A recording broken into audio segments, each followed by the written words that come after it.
and then you die!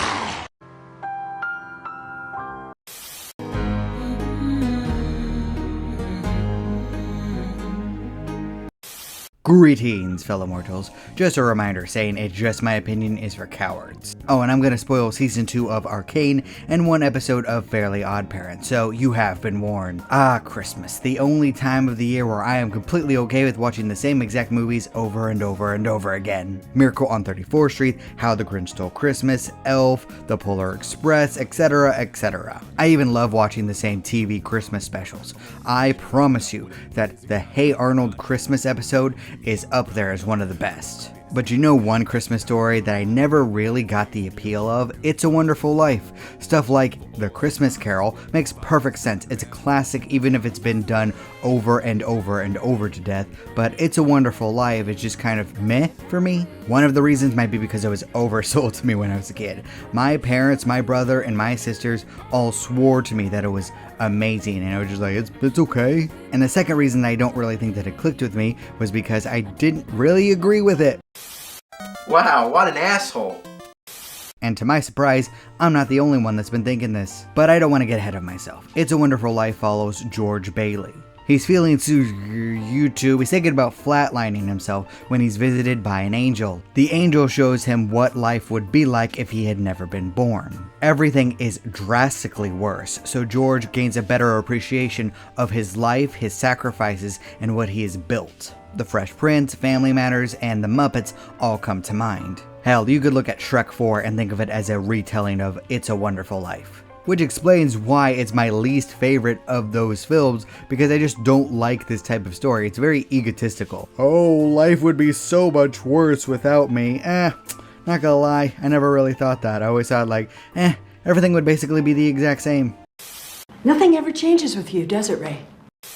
I don't think that everyone's lives would be a lot better without me either. I'm in the middle. Even as a 6-year-old having his first existential crises, I just looked around and be like, my family would be the same, my classes would be the same, my friends would be the same, everything would be the same. It always felt kind of egotistical and main character syndrome to think, oh, everyone's lives would be so much worse without me in it. But like I said, while I never went down the It's a Wonderful Life thought process, I also never thought of it as It's a Wishful Life. In the year of our Lord 2005, the Fairly Odd Parents episode It's a Wishful Life came out to scar a bunch of children. The main character, Timmy Turner, wishes that he had never been born, but he is shocked to find out that everyone's lives is absolutely a lot better without him. His already neglectful parents are happier and more wealthy without him. His friends are better looking for some reason, and all of his arch nemeses are actually good without him around. Things that he has no control over or is in fact a victim of are a lot better due to a weird butterfly effect. But it could have all just been rigged by Jorgen, who is trying to teach Timmy Turner not to expect a thank you for his hard work. Yeah, it's not a good episode. Well, this sucks.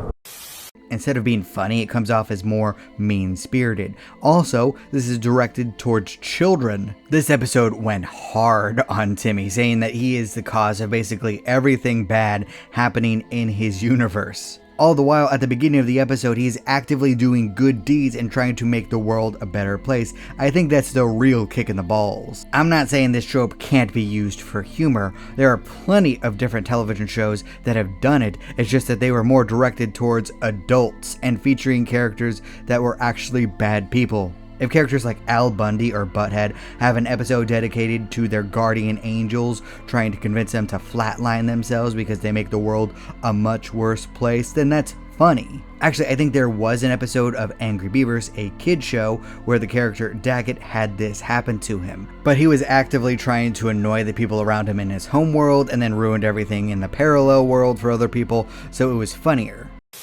Nah, but that was funny, huh?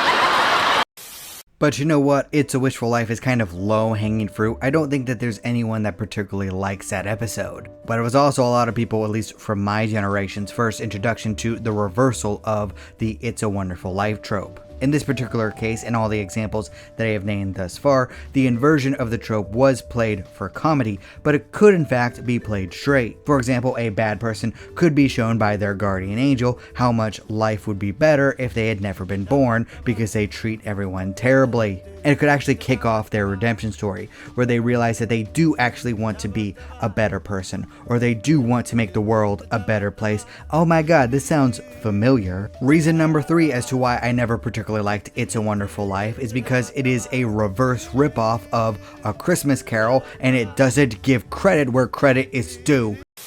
Am I the only one who thinks what's wrong here? But oddly enough, what kicked off this thought process and inspired me to do this video was not It's a Wonderful Life, Christmas Carol, or all the different parodies of it. No, it was the fact that the trope was played completely straight in the recent season of Arcane. After a bunch of shenanigans, Echo is sent to an alternate reality where Vi died early, and the world is a lot better off without her. The world is clean and safe, characters who died are alive and happy, and people who either lost their mind or suffered greatly are doing a lot better, including Jinx. In this world, she is still Powder. Silco and Vander are friends again, and everything is right with the world. Everyone is still mourning Vi, but they are infinitely happier in this world. And the weird part is that it's never actually really addressed about the fact that Vi has made everything worse by simply existing. And this is also the season where the writers decided to make her lesbian relationship abusive and toxic for some reason, and also have her basically hurt herself for an entire episode. It's very weird. I don't know what you're saying here. But why? Why would you do that? Why would you do any of that?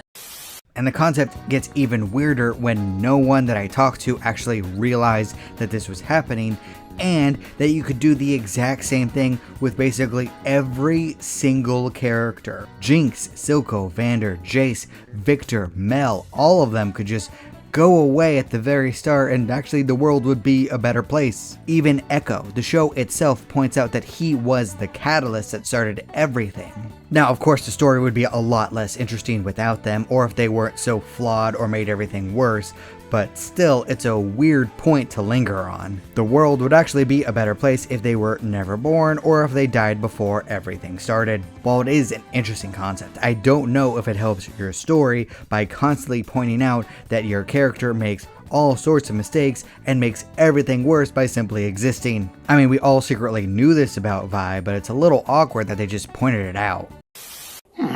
It's true, but he shouldn't say it. I find it unusual that this weird reversal of It's a Wonderful Life came out so close to the holidays. I don't know if this was done consciously, but someone's subconscious was going full throttle on this. As I said earlier, I think it's a little arrogant to think, oh, everyone's lives would be so much worse without me, but also it is not healthy at all to think, oh man, everyone's lives would be so much better if I was never born. I think there can be a middle ground between having the personality of Cartman and having the personality of Eeyore. There's a battle for everyone's souls going on between the narcissists and the downers. Meanwhile, I think it would be interesting to have a Christmas story like It's a Wonderful Life, but a little bit different, where the main character realizes that it's not about the big things that they do in life, it's about the little things. They could be in a similar state of despair as George, but instead of seeing the big differences that would have happened if they were never born, they could see the small differences. What is that? It's a tiny piece of paper. Okay, that's all it is. Tiny piece of paper.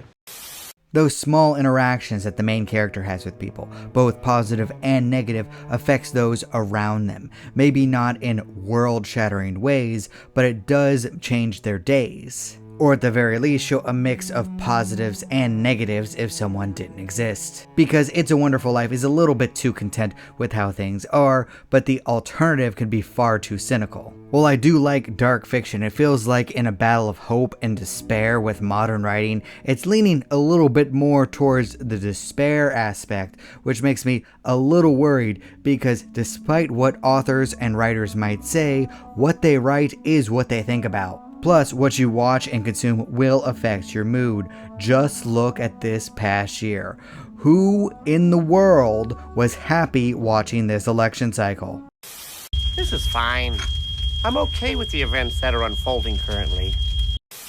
I have noticed a lot fewer tributes to It's a Wonderful Life in modern television. But there is a trend leading to It's Not a Wonderful Life, and that's a little bit more concerning because this is happening in every month stories instead of just December stories. I'm conflicted because we don't exactly need more narcissists who thinks that they're God's gift to the world, but also people need to realize, no, life wouldn't be better if you weren't around. You are contributing, you are useful. Please just calm down. But what do you think? Am I being too harsh on It's a Wonderful Life? Is it one of your favorites? Do you think that I'm going a little bit overboard on the It's Not a Wonderful Life trope? Please leave a comment down below. I'd love to hear your thoughts. And remember, if you disagree with everything I have to say, that is perfectly fine. After all, everyone is entitled to their objectively wrong opinion.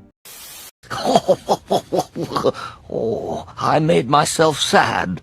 Thank you all so much for watching. You're still here? Good night, everybody. Thank you. You bye. Boom. Do not despair.